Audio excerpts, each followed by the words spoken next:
Mary and Jack have two children, a grown son who's married and moved away, and a daughter, Whitney, a senior in high school. Father and daughter were always close and shared interests and hobbies. Jack was deployed to Iraq when Whitney started high school, and she missed him immensely. Even though they communicated often during his deployment, Jack came home to a daughter who was transformed. She had become an independent and accomplished young woman in his absence. Jack couldn't be prouder of his daughter, but his wife is saddened by how her husband and daughter have grown apart, and she's sure each of them feels the same way. Mary wants to help them regain their old closeness before Whitney graduates and heads off to college. It went so fast. Whitney was always a daddy's girl. She and Jack always got each other. I mean, she's a girly girl. She loves to have her nails done and wear cute clothes, and she's more popular at school than I ever was. But she also loved going fishing with her dad or building together. They built our garage and put in all the fancy shelving to organize our stuff. Her older brother never cared for building or fishing, so his joke was always that Whitney was the son Jack never had. But she grew up while Jack was in Iraq. It's her last year of high school. She has activities and an after-school job. She has her own spending money, friends with cars. She's super independent. But I still think she wants to be daddy's girl again. I think she wants Jack to ask her to help him build the cedar closet in our attic, but so far he's working solo. I feel like I can read each of them, but it's like they aren't reading each other anymore, if that makes any sense. Whitney never worries us.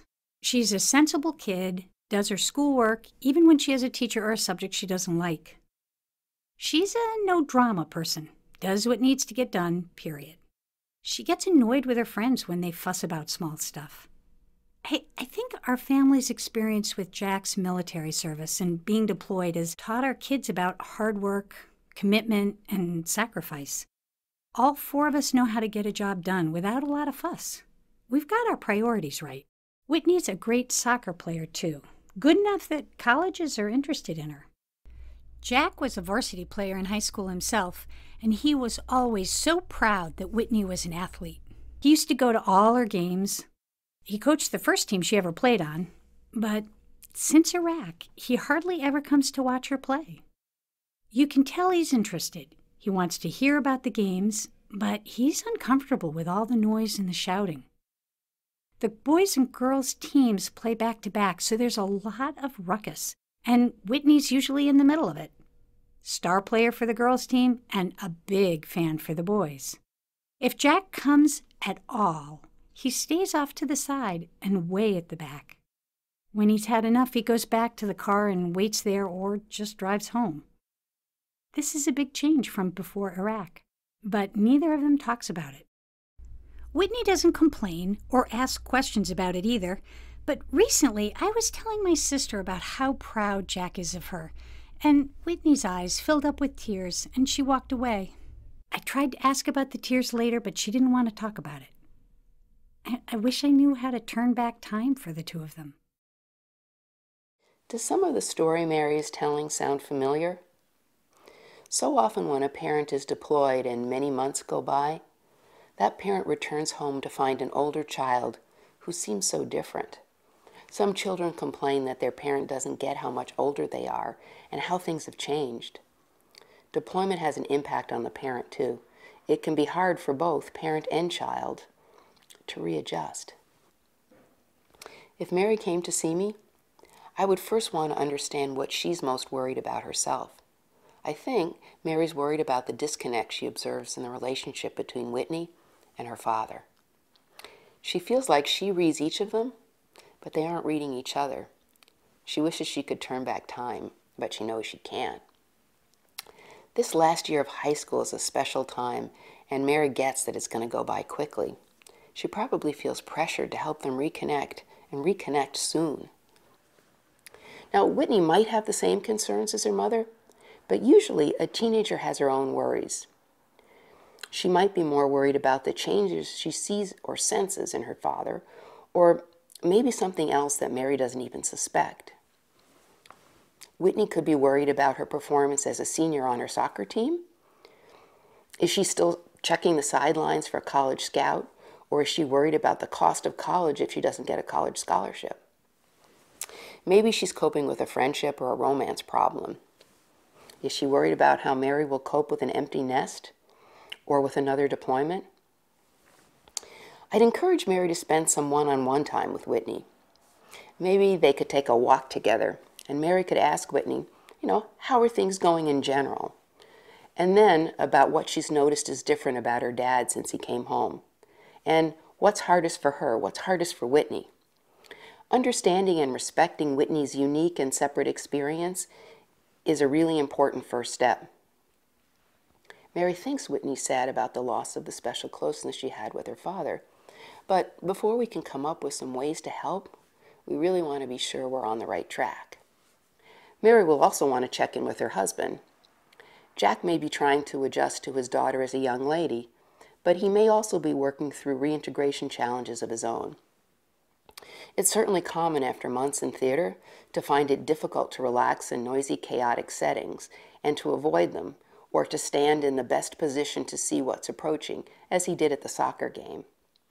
This kind of life-saving watchfulness in the war zone isn't needed back at home, but it's really hard to turn off. If Jack is living with post-traumatic stress, there are excellent treatments available, and Mary could definitely encourage Jack to consider getting some help. If Jack's reaction to the soccer games is a result of being in harm's way in Iraq, it's so important to make sure Whitney understands that her dad's behavior is coming from those experiences, not from disinterest in her or disinterest in her soccer games. In general, one of the most meaningful things we can do as parents is to explain to our children why we do what we do. Think of children as just seeing the pictures of parents' actions, and the parents needing to supply the words or narratives to explain what's going on with the pictures. If the explanation is left up to the child, actions can be misunderstood. They can be seen as uncaring or critical. Family members often try hard to do kind things for each other. Well, and not all of which are successful. But even when an action misses the mark, knowing that the intent is loving really helps.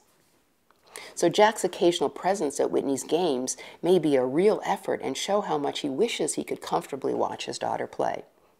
It would be great if Mary, or even better Jack himself, could deliver that message to Whitney. When the loving intent gets expressed, it's easier to come up with good solutions. So someone might be able to videotape the games, and Whitney and Jack could watch them together at home. It's not that it would be the same as having him on the sidelines, but it could still really feel good. Whether Jack will be comfortable enough to be on the sidelines of the game or not, Mary may want to talk with him and see if he would welcome Whitney's help on his building project. And of course, check in with Whitney too to be sure she wants to be involved. It's often a lot easier to talk while you're working on a shared project, and the cedar closet could be a great opportunity to get them talking, if Mary can break the ice. But if not the cedar closet, then they may want to build something else together. Could be a bookshelf for her college dorm room, or they could get busy planning a graduation fishing trip together. If it isn't easy for Jack to talk about his own experience in Iraq, he may be willing to take Whitney with him to the Veterans Center to meet with some of his friends. Hearing them talk together could help Whitney learn more about their shared experiences, those in Iraq and those facing the reintegration challenges at home. This could lead into more conversations between Jack and Whitney, too. When talking together is hard, another useful approach can be communicating with written notes. In my experience, teenagers often hear adults' words spoken as more critical than adults intend them to be. Now, this is not an issue with Whitney and her father, but for Whitney, a written note could help with her discomfort about her tears. It can be a way of expressing heartfelt feelings without becoming overwhelmed with an emotion that makes it hard to speak. Finally, I might suggest a couple of additional ideas for Mary just to consider. Teens like Whitney often like to engage in service to others as a way of acknowledging their military-connected identity. Whitney and her teammates could organize a troop support activity like sending care packages, for example. Then Whitney could get Jack to help them with ideas about what to include in those packages. Her graduation ceremony offers another really special opportunity for recognition. Whitney's school could acknowledge her father's service, either written in the graduation program or announced along with handing her her diploma. Acknowledging a parent's service at a ceremony for a child or teen is a great way to honor the service member and the family member, and to recognize the reality that, in fact, both of them served. If you have other suggestions for ways to help Whitney and her parents, please share them with us at the Home-Based Community Center. Come fall, Whitney will be off to college. This is precious time. Helping Mary make sure she really understands Whitney's senior year and family stresses better, that she encourages her husband to get help if he's living with post-traumatic stress symptoms, and then finding the ways that this loving father and daughter can best reconnect are really great goals for this loving family. Did Whitney remind you of your teen or a teen you know? Please let us know if this video was helpful by rating it. And also, let us know if you'd recommend it to another parent or a friend. Thank you for sharing your feedback. It's important to us.